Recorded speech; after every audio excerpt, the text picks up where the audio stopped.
Miss Yuni. Nggak apa-apa. Guyon nyantai aja. Jawa. Jangan pakai Jawa, soalnya ini penontonnya ada yang dari Papua. Nanti kalau dari Papua nanti kebingungan, menelaah, ntar salah paham, bener nggak? Iya benar.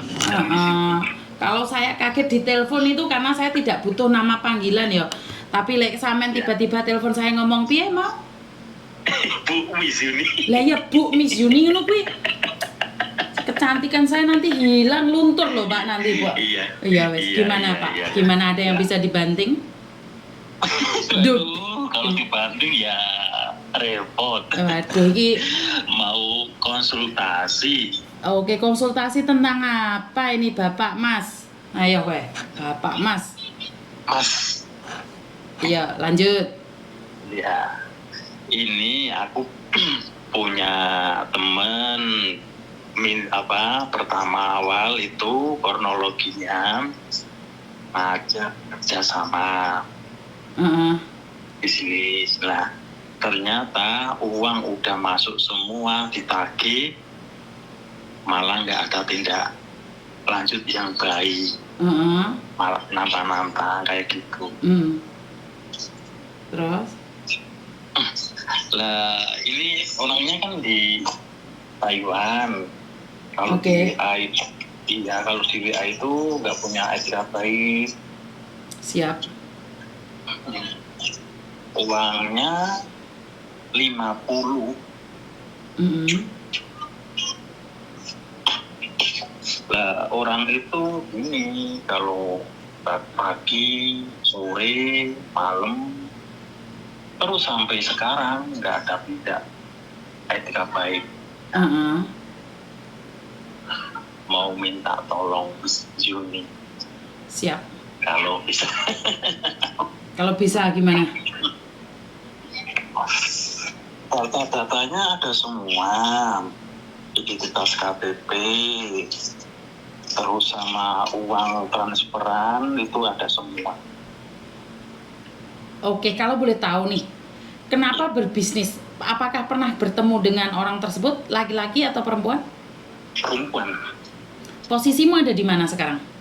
Saya di Semarang, Karanganyar, Jumopolo. Oke, sampean ada di Semarang, terus si cewek itu ada di Taiwan.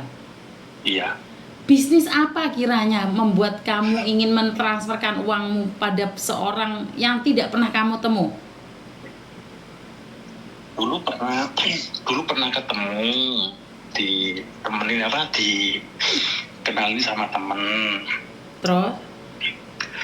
Ini uang 10 juta jadi 12 juta gitu. Oh, duit beranak gitu? Iya.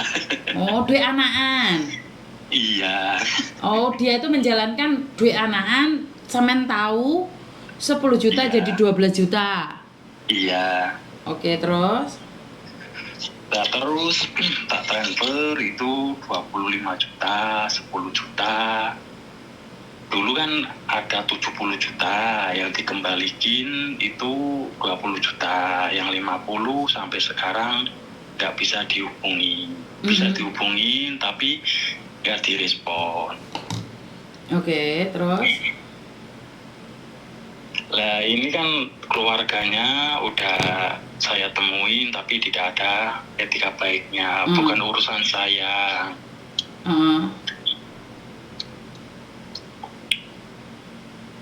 Terus? Kalau saya sih, kalau dianya ada etika baik ya nggak apa-apa. Soalnya ini udah keterlaluan. Kalau di WA nggak pernah bales, tapi kalau di telepon di panggilan lain. Sebentar, sebelum saya mengarah kemana-mana, pacarmu apa bukan? Bukan. Bukan ya, bukan pacar ya? Ya, bukan. Oke, jadi saya rasa uang itu perempuan nih Mas ya, karena kenapa? Kok bisa mana itu kan hanya perempuan yang bisa mana, ternyata uang pun perempuan ya? Bahaya ini. Oke. Nggak ada janjian mau dinikahi itu nggak ada ya? Nggak ada. Oke. Dan yang nipu kamu itu orang Semarang juga?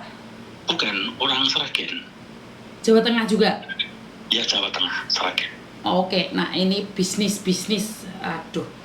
Lah kenapa sampean nggak mencari temenmu yang kenalin itu?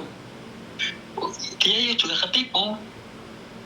Kira-kira dua-duanya mau melaporkan tidak? Ini kalau dilaporkan, kalau di kepolisian kan orangnya nggak ada, di luar negeri kan sulit kalau diungkap kayak gitu, Miss Yuni. Itu kan kalau saya kan udah telepon sama Pak Lurah sana, minta konsultasi gimana klarifikasinya, nggak ada tindak lanjutnya, soalnya rumahnya udah dijual, banyak kasus orang itu. Oke. Kalau boleh tahu Sragen mana alamat lengkapnya biar teman-teman lebih berhati-hati lagi, jangan sampai ketipu. Iya, ada, ntar tak kirimin data-datanya semua, foto, KTP, uang transferan, itu sama cat dia janji Mei sampai sekarang. Karena gini Mas, kenapa gini, satu hal, kalau secara pribadi saya itu tidak akan memviralkan tentang utang piutang. Dan kenapa sekarang saya itu ada pengacara yang mengurusin tentang penipuan ini, biar ada orang efek jera yang niatnya menipu, biar pikir-pikir dulu. Karena itu sampean gabungkan beberapa orang yang kena tipu, terus hubungi pengacara saya. Kenapa sih pengacara di luar sana saya kurang pasti. Banyak sekali pengacara yang sudah ambil uang tapi tidak menangani. Itu kasus-kasus seperti itu. Apakah bisa ditangani atau tidak? Ini ada beberapa laporan dari pengacara saya yang laporannya sudah selesai. Jadi mereka mau jalur apa? Karena kalau kita laporan ke polisi kan butuh ini, butuh itu. Tapi kalau pengacara yang menjalankan itu beda kan Mas? Powernya kan beda. Karena pengacara sudah tahu di mana kalian mau dipidana atau kalian mau berdamai mengembalikan uang. Itu yang sering dilakukan oleh pengacara saya. Kalau kasus penipuan tentang bisnis online, itu biasanya apapun yang ada itu akan disita, dengan konsekuensinya kalian harus berbicara satu sama lain, mediasi, atau memang dipenjarakan. Oh, nggak bisa dipenjara? Nggak bisa. Bisa. Dia tetap akan pulang ke Indonesia, kita tunggu, proses kita teruskan. Tetap. Jadi kalau ada orang bilang bahwa orangnya di luar negeri nggak bisa diproses, tidak. Selagi dia warga negara Indonesia, dilaporkan, dan saat dia pulang, dia bisa diciduk.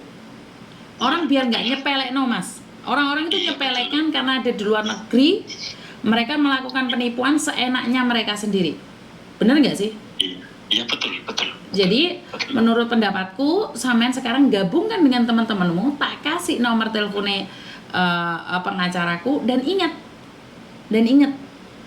bahwa saya itu tidak menangani tentang kasus penipuan tentang uang beneran sih.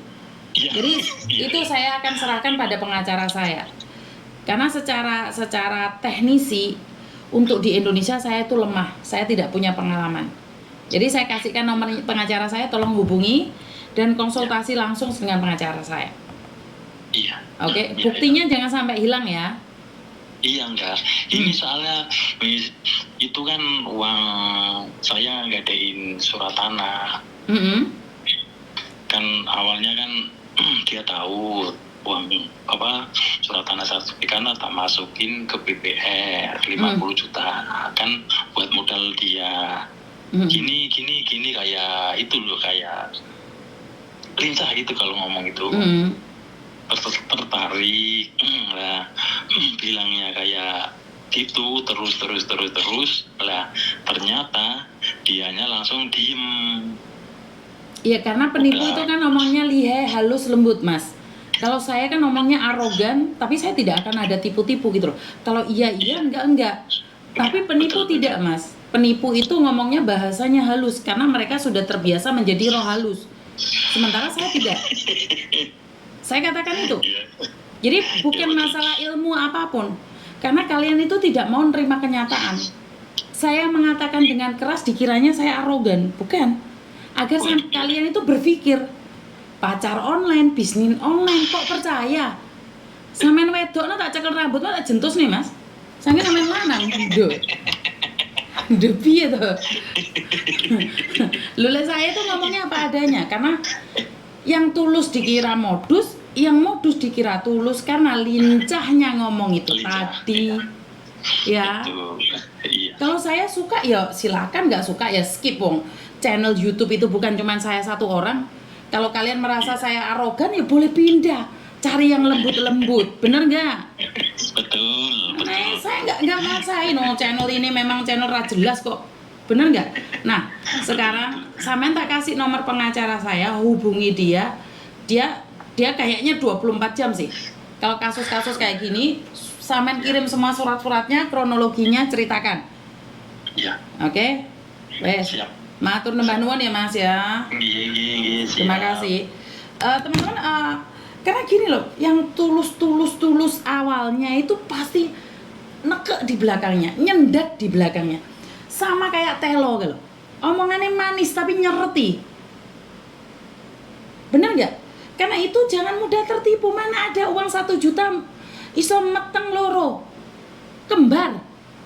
Uang 1 juta bisa mana 2 juta jadi 12 juta. Duit 10 juta mana 12 juta. Mana 10 juta mana 12 juta. Lah penamen itu duit itu atau wanita seperti saya brodolan anak. Ya itulah investasi bodong. Kalau kalian tak ajak berbicara secara logika nggak masuk, karena kalian selalu melabeli saya dengan kata-kata arogan. Benar nggak sih? Ya karena itu label diberikan sama orang-orang yang menentang edukasi yang saya berikan. Jadi tiba-tiba orang datang, ini si arogan, ini sengkuni, ini, ya itu caranya penipu untuk meneror mental saya. Saya nggak masalah, karena memang ini saya. Saya tidak bisa menjadi orang baik-baik, pura-pura baik. Terus habis itu nekek. Oh enggak, saya enggak kayak gitu. Silakan tonton channel saya, enggak suka skip. Dan saya tidak pernah menyindir siapapun. Apa yang saya katakan itu berdasarkan fakta. Kalau kalian tersindir ya silakan. Seperti sepatunya Cinderella. Saya naruh itu sepatu. Tapi kalau kamu tersinggung, kamu baper, berarti cocok buat kamu, ya ambilin, pakein. Karena saya tidak pernah ingin menyindir siapapun. Dalam konten saya tidak ingin menyindir siapapun. Tapi kalau kamu merasa, ya udah pakein kata-kata saya itu. Kalau kamu merasa tersindir. Saya menceritakan ini secara